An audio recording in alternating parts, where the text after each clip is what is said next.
যারা নিজেদের রোজগার বাড়াতে চান, আপনার একাদশ ভাব লগ্ন সাপেক্ষে যে রাশিতে পড়েছে সেই রাশির অধিপতি গ্রহের যে দেব বা দেবী তার যদি পুজো করেন তাহলে কিন্তু আপনি রোজগার বাড়াতে পারবেন।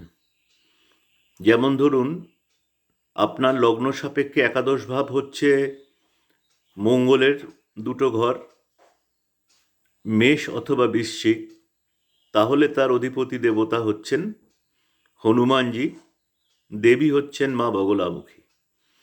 কাজেই যদি হনুমানজি অথবা মা বগলামুখীর পুজো করেন তাহলে আপনার রোজগার বাড়াতে পারবেন।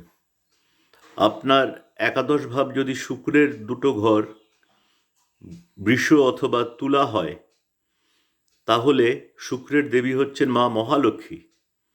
মা মহালক্ষ্মীর পুজো করলে আপনি আপনার রোজগার বাড়াতে পারবেন।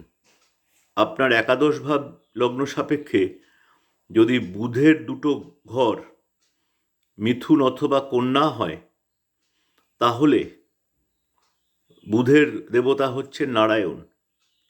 নারায়ণ পুজো যদি রেগুলার করেন আপনার রোজগার বাড়াতে পারবেন। আপনার একাদশ ভাব যদি কর্কট, তাহলে কর্কটের দেব গ্রহ হচ্ছে চন্দ্র, চন্দ্রের দেবতা হচ্ছেন ভগবান শিব। রেগুলার শিব পুজো করলে আপনি আপনার রোজগার বাড়াতে পারবেন। আপনার একাদশ ভাব যদি সিংহের ঘর হয় তাহলে তার গ্রহ এবং দেবতা দুটোই সূর্য। রেগুলার যদি সূর্য পুজো করেন বা সূর্যকে জল দান করেন তাহলে আপনার রোজগার বাড়াতে পারবেন।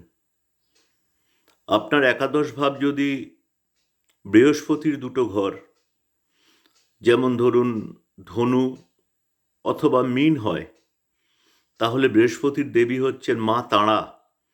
রেগুলার যদি তারা মায়ের পুজো করেন তাহলে পরে আপনার রোজগার বাড়াতে পারবেন।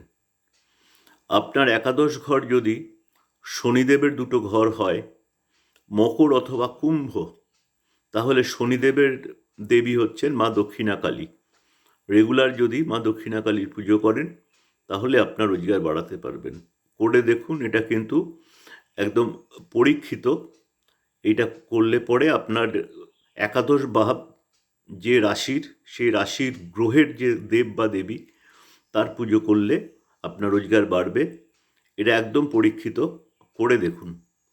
আর যারা আমার এই ফেসবুকে নতুন দেখছেন তারা কাইন্ডলি ফলো করবেন, এবং যারা ইউটিউবে দেখছেন তারা কাইন্ডলি সাবস্ক্রাইব করবেন, এবং যারা আমার সঙ্গে যোগাযোগ করতে চান তারা 9635512407 এই নাম্বারে যোগাযোগ করতে পারেন।